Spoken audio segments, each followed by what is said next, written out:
a little. We've had so many guards in that camp.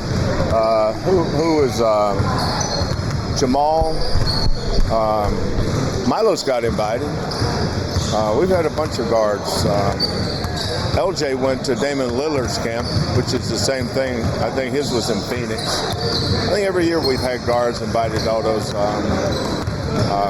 camps. The thing about Damian Lillard's and Chris's, he'll call me. You know, I coached Chris on the 2005, the USA. You have to look it up.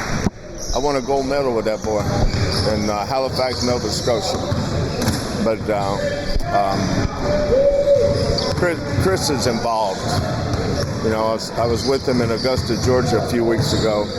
He gets over there and coaches his AAU team, CP3, when he brings these young kids out to his camp. He does it in Vegas now. He used to do it in Winston-Salem.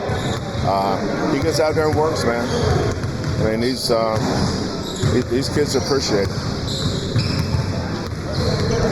Mercy was able to see the forward spurts last year. Who? Mercy Miller. Yeah. After last year, what did you challenge? What was your challenge for him, and how did his development hold up? Yeah, you know, and I think this is a little bit of a generational issue. Is you know, these daddies got enough money to hire people to go work these kids out. Well, what does that do? Ain't nobody guarding you. You know, there's nobody else on the floor. You know, if we're playing in a 1-on-0 tournament, I think you'd be pretty good. The problem is we play 5-on-5.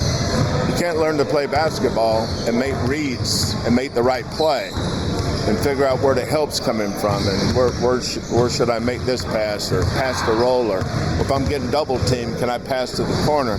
Because nobody's ever guarding you. So I always stop these daddies and these kids. I'm not talking about Mercy necessarily. I'm just talking about in general now. He'd say, well, he had a good 3-hour workout today. I said, what y'all do? Well, he got 500 shots up from the corner. And that ain't working out. Lauren can go do that. Lauren pitch you balls for an hour, you know. Any of you guys could do that. You need to be challenged. You know, that's one thing I like about JoJo. There ain't nobody ever worked JoJo out, I promise you. But JoJo play 5-on-5 on the blacktop. He's a hooper. Sometimes you need to get somebody and go play against somebody and see if you can guard them. When you're playing 1-on-0, who are you guarding? And who's guarding you? Can you handle pressure? Can you work on going left against pressure, going right against pressure? So the thing I would tell kids coming up is spend more time playing basketball than working on basketball. But it doesn't allow you to work on your ball, on your handles. You know, Steph Curry's greatest strength is not his shooting, it's his ball handling. He's as good going left he is right. You know, sometimes we get so worked up on. I get asked this question a lot, especially at basketball camps. Coach, you have anybody in mind that would be a good guy to work out my son? Yeah, run down there to this street, and they got a 5-on-5 game going on. Put little Jimmy in that game, and let's see if he can get better. You know, because in a game he ain't gonna be open. So that shot he's been working on, you know, he's got to get open, right? So that's my rant for today. Yeah.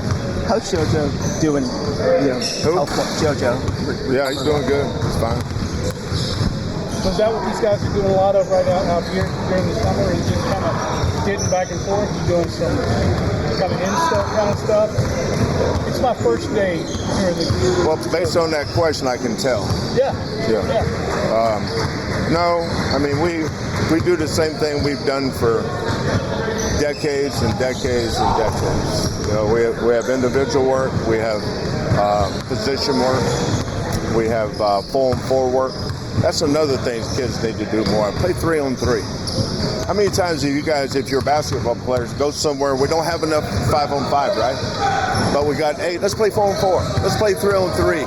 Do that more. Learn how to play the game.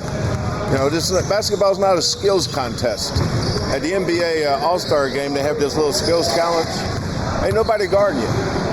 You know, that's kind of what some kids are preparing for, to be really good at the skills challenge. But when you get out there and sit somebody up in the underwear and somebody telling you what you have for lunch because they're guarding you so tight, I haven't prepared for that. Or if you try to get by somebody and the defense runs to collapse on you, nobody taught me to make the extra pass. So I just want our kids today to work more on being basketball players rather than skill competitors. Basketball is not a game of always skill. Skill's important. I wouldn't trade L.J. Cryer and Marcus Sasser and Grimes. Those guys were really skilled, but they really improved their shooting once they got here because they had to play against the defense. That means you got to shoot faster. How many guys shoot at game speed when nobody's guarding them? You'd be shooting in your driveway. That's called driveway speed. Driveway speed don't help you on the road. So, yeah, we don't do it every day because it's a long season, but we know how to, obviously, we know how to bring our team along. How's Kingston fitting in culture-wise? All our kids fit in, but it's not an accident. I learned a long time ago, if you don't want a problem, don't recruit it. There's a reason why we've had 4 kids transfer in 11 years. We don't recruit problems. It's not an accident. All those basketball players seem to be great kids. It's not an accident. You're right. They are. And they all fit the culture, which is why we recruited. Kelvin, did you have a chance to see J1 and TBT? No, I ain't watching J1 play in TBT. J1's the winningest player in the history of the school and never made a shot outside 8 feet. His team was that close to winning the national championship.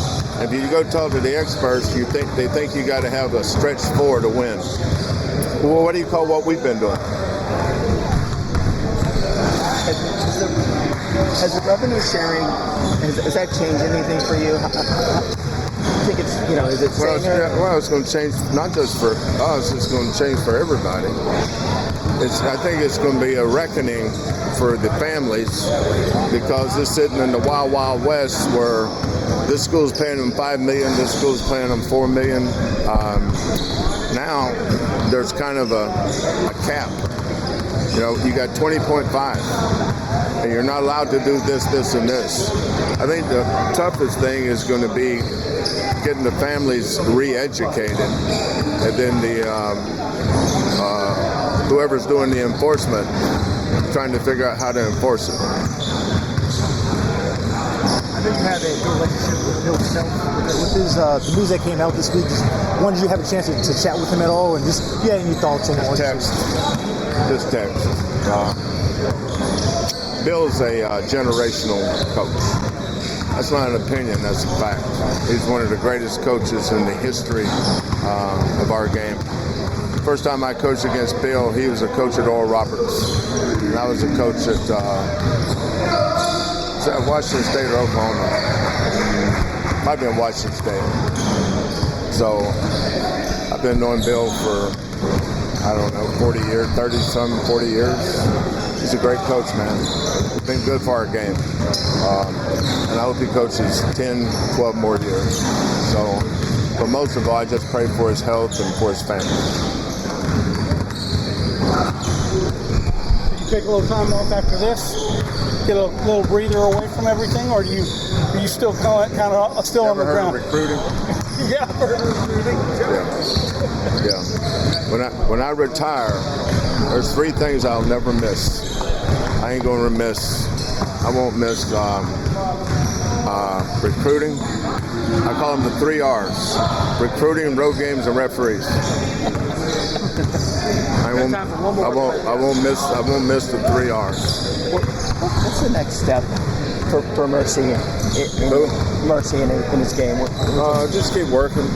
Sometimes the best answers are, sometimes we spend our whole life looking for something outside the box. Sometimes the answer is inside the box. I had Rob Gray speak to the team today. Rob's 31.